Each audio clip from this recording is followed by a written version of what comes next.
So hello everybody, welcome back to my survival shenanigans, where today we're going to be running at a lightning fast 32 times speed as opposed to the normal 16 times speed. This is all due to me underestimating grossly how much time the project I decided to do was going to take. So this whole idea started with me doing some headcanon, right? Thinking about the lore of this place and, how it all played out and how it led us to where we are now. And I sort of had this idea where the kingdom isn't just out there in the open for everyone to visit. No, it's instead sitting in the middle of an incredibly dense redwood forest that is so dense it's almost impossible. And this is both like a cool lore idea because, it's this isolated kingdom, so it can be different and a bit weird. But it's also practical because we can use the redwood forest to kind of frame the kingdom, right? Think of it as the kingdom being a painting and we can use the redwood forest as a frame. I think that would be really cool. But as I thought about it more and more, I was just like, well, the kingdom can't be completely isolated, right? There has to be a way to get in so they can trade supplies and, people can visit and all that. And in the end, I decided that there are going to be sort of two ways to get into the kingdom. The first one is going to be more trading oriented, and that's going to be via a boat, which is what we're building a foundation for today. And the second one is going to be oriented more towards people visiting and moving in, and that's going to be a balloon service. So we're going to be building some balloon stations and a bunch of balloons later on. But anyway, back to the video. So the first thing I had to do to make the kingdom accessible via water was to chop through this darkwood forest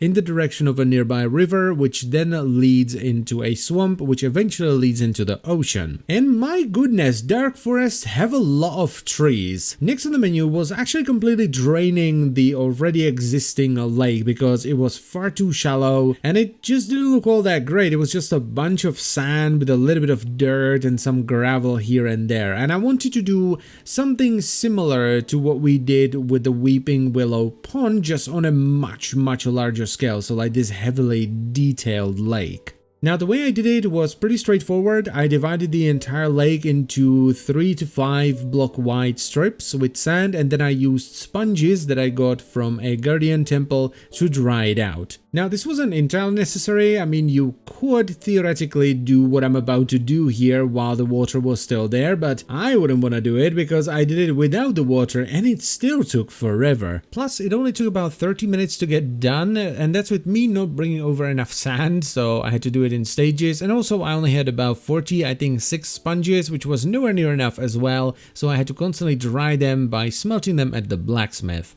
Next step in the plan was to dig out the trench for the river. Now I didn't want this to be too wide, but I also didn't want it to be too narrow. I wanted it to be somewhat narrow because it's just like this one thing that made it through the redwood forest. But if it was too narrow, then no ships would be able to make it through. So it had to be wide enough, but also, not too wide. Now for the time being, the river just sort of ends because I ran into a ravine that's like right next to the river I wanted to connect to, and for the time being I just sort of blocked it off because I was like, this project really doesn't need to be any bigger than it already is. So I kind of left it as a problem for my future self, and here I just unloaded a bunch of the world because I was constantly bouncing back to the castle to drop off resources that I picked up. Then came one heck of a diggy dig, and this was by far the biggest grind and the thing that took the longest to do. Because if you recall, the one thing I didn't like about the original lake was how shallow it was. So I decided to dig the entire thing down by 5 blocks. Now from the air this might not look like that big of a job, right? It's a somewhat big area, but not too bad. Well, with the amount of repairing I did at the Guardian farm, I essentially went through 3 unbreaking 3 netherite shovels and 3 unbreaking 3 diamond shovels while digging this out.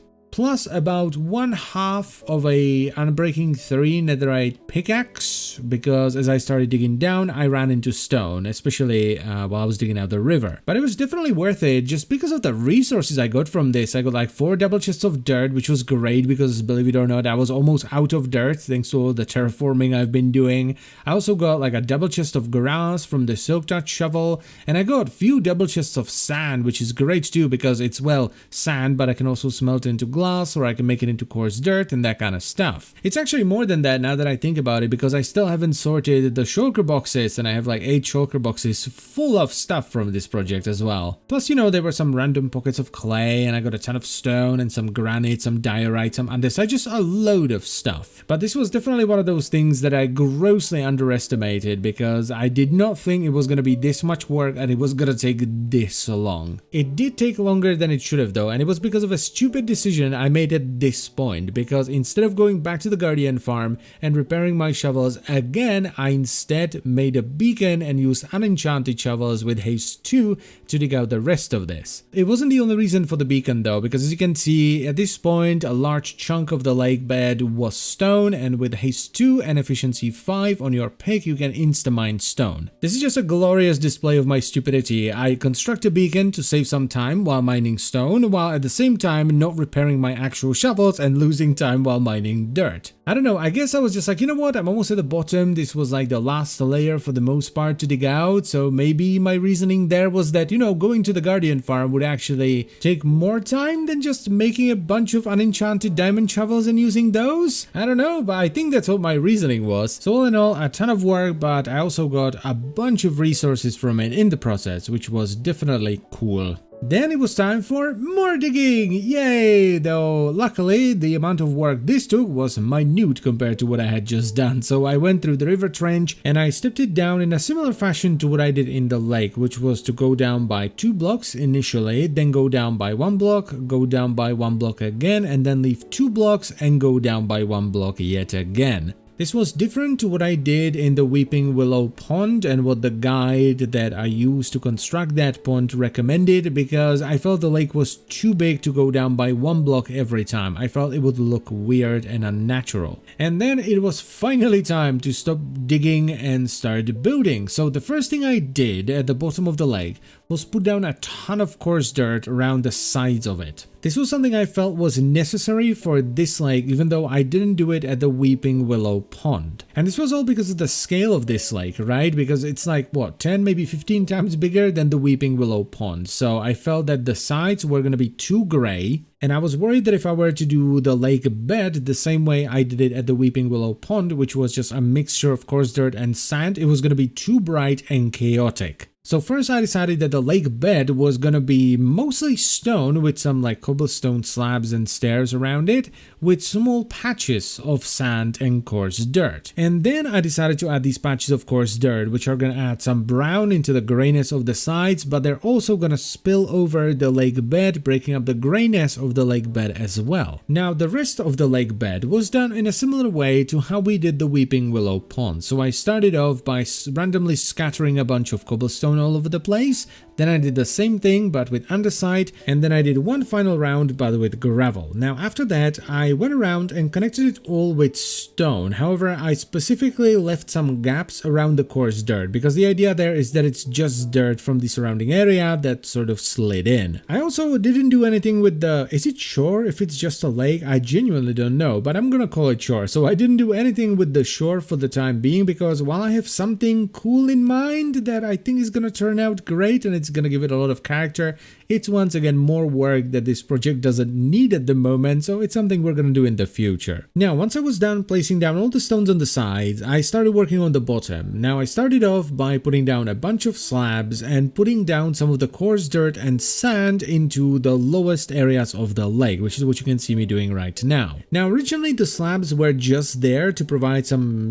extra depth to the whole thing, so it's not stepping down 1 block every time, but it actually ended up being even cooler than that in the end, because since you can't place seagrass and kelp on them, they provide these patches of just clean stone throughout the lake, which I think ended up looking really cool. Also, whenever I felt like there was a place where there was just stone and nothing else, I tried to break it up with a patch of coarse dirt. And to finish it off and add some extra texture to the stone at the very bottom, I went through the entire thing and randomly sprinkled down some cobblestone slabs and stairs. At this point, I was actually a little bit worried that the whole area might turn out too bland and dead once it's done. But I kept going because I was kind of like, you know what, we still don't have the water in there, and we don't have the seagrass and the kelp and the sea pickles and all that, so it's gonna be fine. So I moved on to the river, where I did essentially the same thing I just did in the lake, just on a much smaller scale. And this is the one thing I feel like I will have to modify in the future, because adding in all these extra blocks kind of narrowed the river down, and it feels too narrow in some places. So in the future I will probably have to go back to this in certain spots, shave a few more blocks on the sides, and then just widen it up a little bit. And once the riverbed was done, it was time to move on to the one thing I actually had no idea if it was gonna work or not, which was flooding the entire thing with water. Now, while this did take me an hour to do, it was fairly straightforward with only an occasional hiccup here and there. And it actually ended up being the exact opposite of what I expected it to be. I expected it to be the easiest at the bottom and get progressively more annoying as I went up, but it actually ended up being the most annoying at the bottom and got progressively easier as I got up.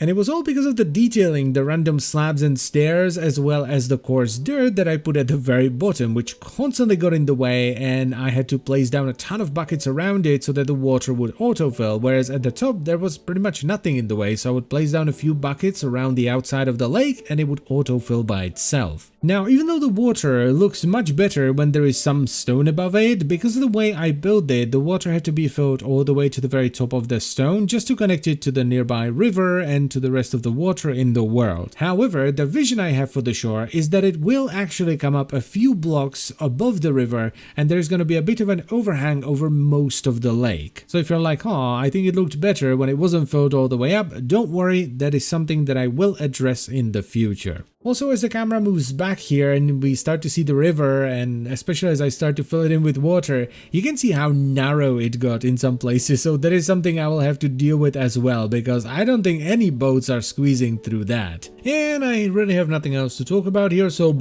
there's the final layer, let's move on. Now, the only thing left to do at this stage of the project was to add the greenery, so I went through the entire thing and used like 3 stacks of bone meal to get a ton of seagrass. Plus, I planted a random piece of kelp here and there, and I also sprinkled in the occasional sea pickle. And this was all deliberate. I wanted it to be very lush and green, because that's what the entire kingdom is. The entire kingdom is very lush and green and very much alive, so I wanted the lake bed to be very green as well. And that was pretty much it, for now at least, anyway, because we still need to do the shore, we still need to do the redwood forest, we need to do like lily pads and build ships and docks and all that. But for now, that was it. I picked up my stuff, I cleaned up the area, and I was done. So I thank you very much for watching. As always guys, I hope you've enjoyed the video, and I will see you some other time.